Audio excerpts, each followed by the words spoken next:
YAS News at 7. Thanks, Ailey. The era of good feelings has gotten everyone a little happy.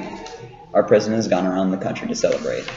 The Southerners and Northerners are also having a debate over slavery.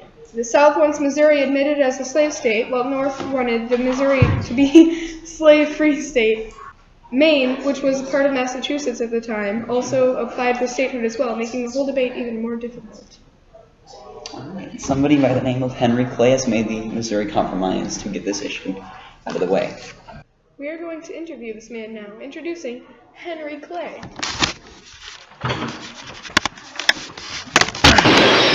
Good morning, Mr. Clay. Morning. So, you were the writer of the Missouri Compromise, correct? Well, yes. It took some time to get the document for the public. Why is that? Everyone had different views, and it was difficult to come up with something that everyone would be slightly okay with. Do you think it was worth it? I thought it was, but only time and our community's actions will tell for sure. Alright, what else is going on right now? Oh, I'm working on a new project of mine called the American System that will set our country on the right path. Alright. That's all the time we have. Oh. For today. Alright, have a nice day. And now a little mention from our sponsors. These guys are...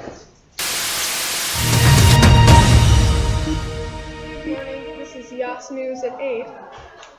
Well, it turns out the American system was never as effective as Henry Clay intended. In more news, there have been cases between the government and the people, such as the McCulloch versus Maryland case and the Gibbons versus Ogden case. These actions have seemed to establish the government's power over forcing their citizens not to interfere with their antics. The government has also tried to establish connections with Britain and Spain. They have created the 1817 Rush-Bagot Treaty, which limited the number of naval vessels on the Great Lakes and the number of weaponry located along the border of Canada and the United States. They have created the 1817 Rush-Bagot Treaty, which limited the number of naval vessels on the Great Lakes and the number of weaponry located along the border of Canada and the United States. Spain was a little more brutal. Jackson was ordered to stop Somali raids in Florida, and Spanish owned that.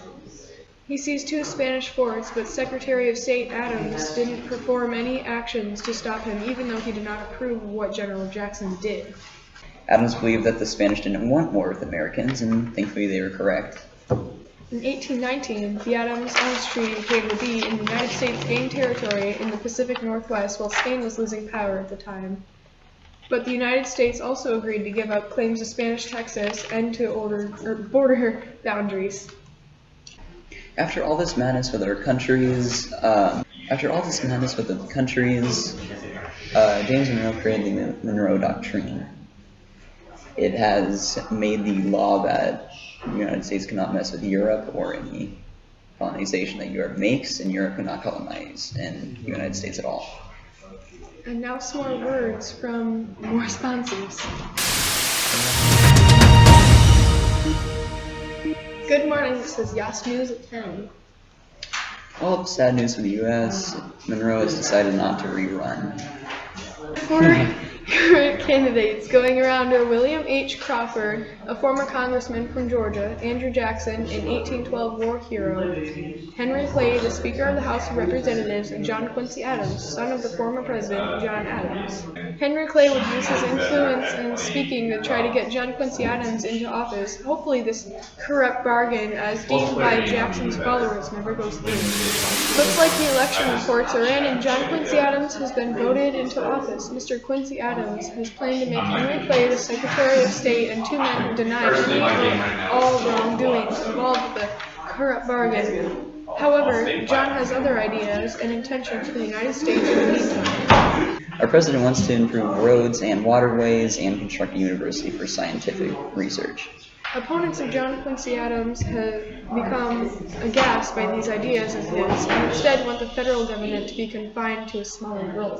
They thought that the funding these projects with the taxpayers' money was a bad move on his part.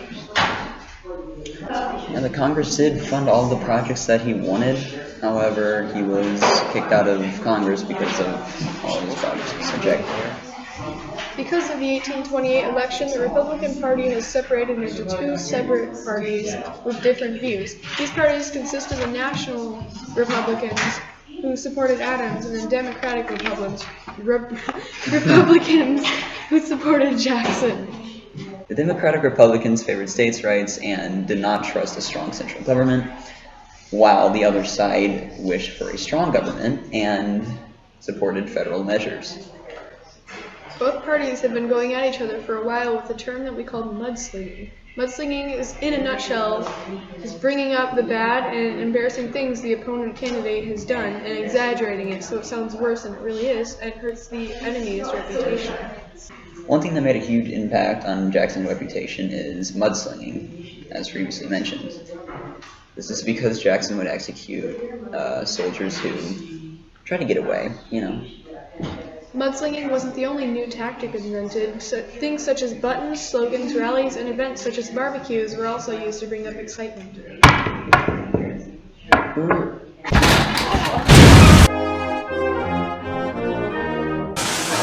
That was interesting.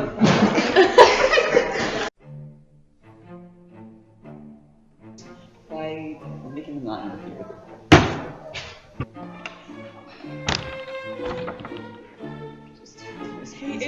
Crap. And edit this out. Edit this. Good, actually. Let's do it on your face. Okay. After call it.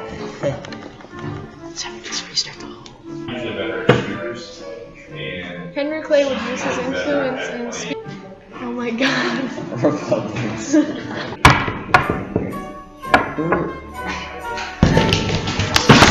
No,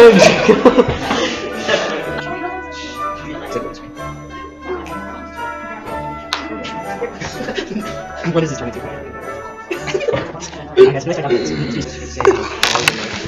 Squigglies.